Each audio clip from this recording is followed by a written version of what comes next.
Hello நண்பர்களே, எனது புதிய கற்பனை கதைகள் சேனலை லைக் பண்ணுங்கள், ஷேர் பண்ணுங்கள், கமெண்ட் பண்ணுங்கள், சப்ஸ்கிரைப் பண்ணுங்கள். வாங்க வீடியோக்குள்ளே போகலாம். நான் உங்கள் நாகர்கோவில் நாகராஜன்.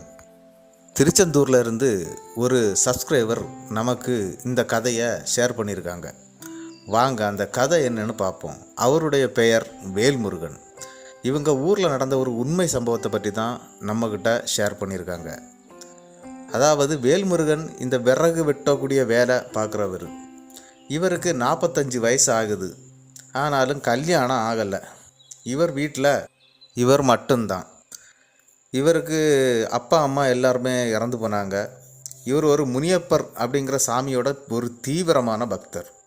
இவருக்கு அந்த பீடி சிகரெட் இந்த பழக்கம் இருக்குது.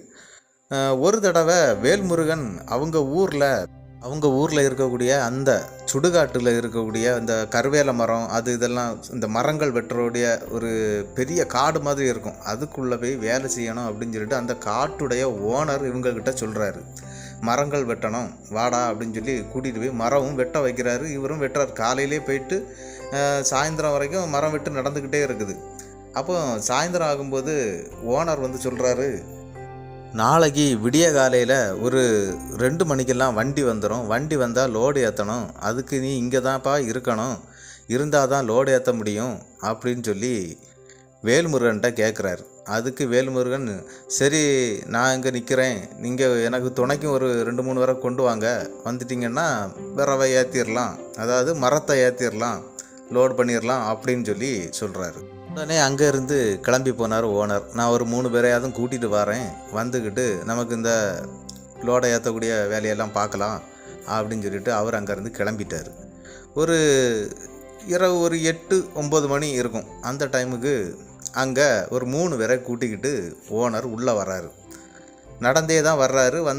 இவர்கிட்ட ஏய் நீ ஆள் வந்துருச்சுப்பா, நீ இவங்க கூட சேர்ந்து வேலையை செய் அப்படின்னு சொல்லி சொல்கிறாரு.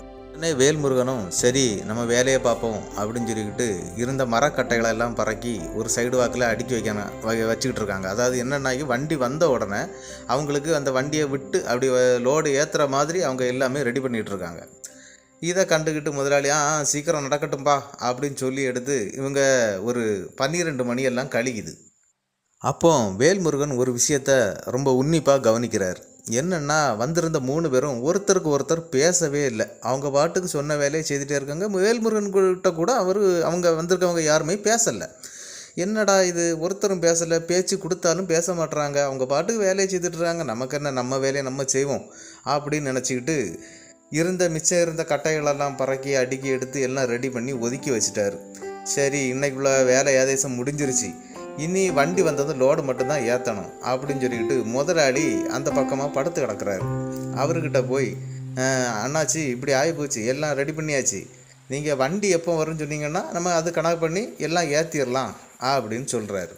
இதை கேட்ட ஓனரு உடனே, அதாவது என்னன்னாக்கி அவர் என்ன சொல்கிறாருனாக்கி, நீ போய் கொஞ்ச நேரம் தூங்குப்பா, அதுக்கப்புறம் வண்டி வந்தோன்னா நான் உன்னை எழுப்பி விட்றேன் அப்படின்னு சொல்லுவார். சரின்னு கேட்டுக்கிட்டு வேல்முருகனும் போய் உடனே தூங்குறாரு. சுமார் ஒரு 2:30 மணி அளவில் இவருக்கு ஒரு முழிப்பு வருது. முழிச்சு பார்த்தவருக்கு பெரிய ஒரு அதிர்ச்சி.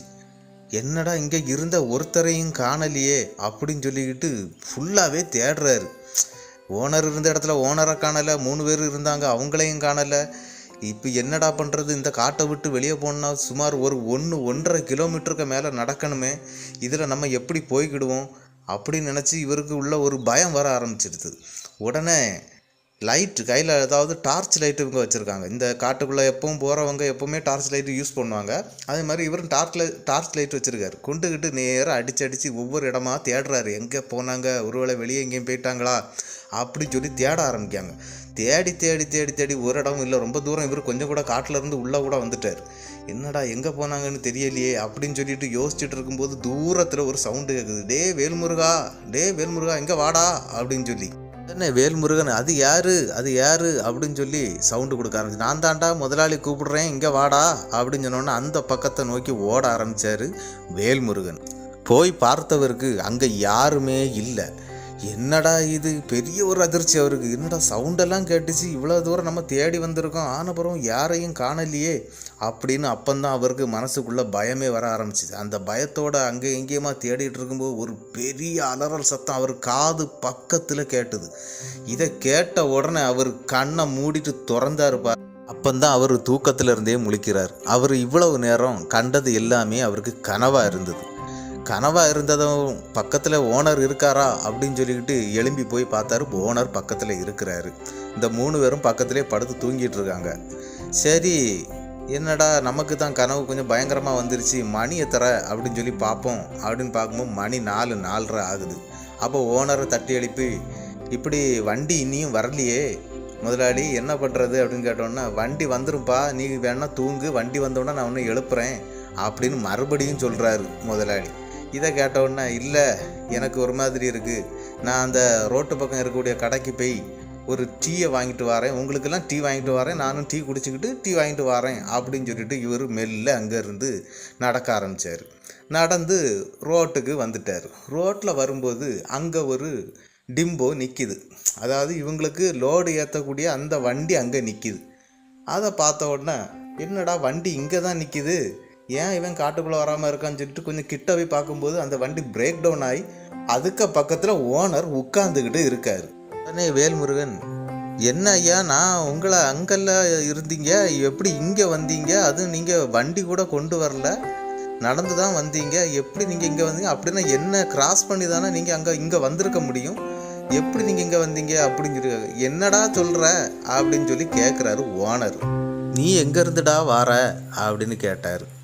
உடனே, நான் காட்டுக்குள்ளே தான், நீங்கள் தானே என்ன நிற்க சொல்லிட்டு போனீங்க, விறகு வெட்டி அடுக்கி வைடா, லோடு ஏற்றணும், வண்டி வரும், நான் 3 பேரை கூட்டிகிட்டு வரேன் அப்படின்னு சொன்னீங்க. 3 பேரை கூட்டிகிட்டும் வந்தீங்க, அவங்கள வச்சு தான் எல்லா வேலையும் செய்து அதை லோடுக்கு எல்லாமே ரெடி பண்ணி வச்சுருக்கோம். நீங்கள் இப்போ அங்கே இருந்தாலும் எப்படி இங்கே வந்தீங்கன்னு தான் எனக்கு தெரியல அப்படின்னு.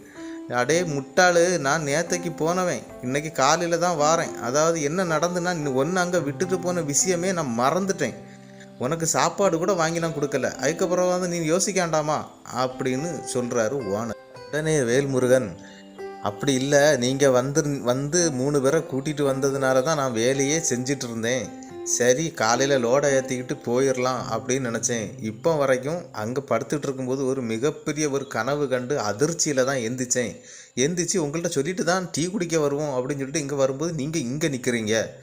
இது என்னால் புரிஞ்சுக்கிடவே முடியல, என்ன நடந்துகிட்டு இருக்குன்னு அப்படின்னு. அப்போ உடனே ஓனர் சொல்கிறாரு, டேய், நீ அந்த காட்டுக்குள்ளே, அதுவும் சுடுகாடு பக்கம் இருக்கக்கூடிய காட்டுக்குள்ளே இருக்கிற, அந்த இடத்துக்குள்ளே இப்படி நடந்திருக்குன்னா அங்கே இருக்கக்கூடிய ஏதாவது ஆத்மாக்கள் தாண்டா அவங்ககிட்ட இந்த மாதிரி பிரச்சனை பண்ணிகிட்டு இருக்கோம், எதுக்கும் வண்டி ரெடியானோன்னா நம்ம போய் காட்டுக்குள்ளே பார்ப்போம் அப்படின்னு சொல்கிறாரு. சரி அப்படின்னு சொல்லி வேல்முருகன் வண்டியை ரெடி பண்ணிட்டாங்க. ரெடி பண்ணி உடனே காட்டுக்குள்ளே மறுபடியும் உள்ளே போகிறாங்க. அப்போ விடிய காலையில் ஒரு 5 மணியெல்லாம் ஆயிடுது. அங்கே போய் பார்க்கும்போது அங்கே இவங்க வெட்டி வச்ச விறகு அடுக்காமலே எப்படி இருந்ததோ அதே போல் சிதறி கிடக்குது, அங்கே யாருமே இல்லை. இதை பார்த்த வேல்முருகனுக்கு பயங்கரமான ஒரு அதிர்ச்சி. நல்ல வேளை நான் தப்பிச்சேன் அப்படின்னு யோசிச்சுக்கிட்டே தனக்கு இடுப்பில் இருக்கக்கூடிய முனியப்பருடைய அந்த திருநீர் அதை எடுத்து நெற்றியில் போட்டுக்கிட்டு, நல்ல வேளை தப்பிச்சேன்ப்பா அப்படின்னு சொன்னார். இந்த கதையை நமக்கு சொன்னது வேல்முருகன் தான். அவருக்கு ஒரு நன்றியை சொல்லிடுறேன். நண்பர்களே, வீடியோ பார்க்குற எல்லாரும் சப்ஸ்கிரைப் பண்ணிவிட்டு பாருங்கள். நீங்கள் கொடுக்குற ஒவ்வொரு லைக்கும் எனக்கு அடுத்தடுத்த வீடியோ பண்ணுறதுக்கு ஒரு உற்சாகத்தை தரும். நீங்கள் பண்ணுற ஒவ்வொரு கமாண்டும் ஏதாவது தப்பு இருந்தால் என்னை திருத்திக்கிட முடியும். லைக் பண்ணி, ஷேர் பண்ணி, கமெண்ட் பண்ணி, சப்ஸ்கிரைப் பண்ணி பெல் ஐக்கானை மறக்காமல் தட்டுங்க. நன்றி நண்பர்களே.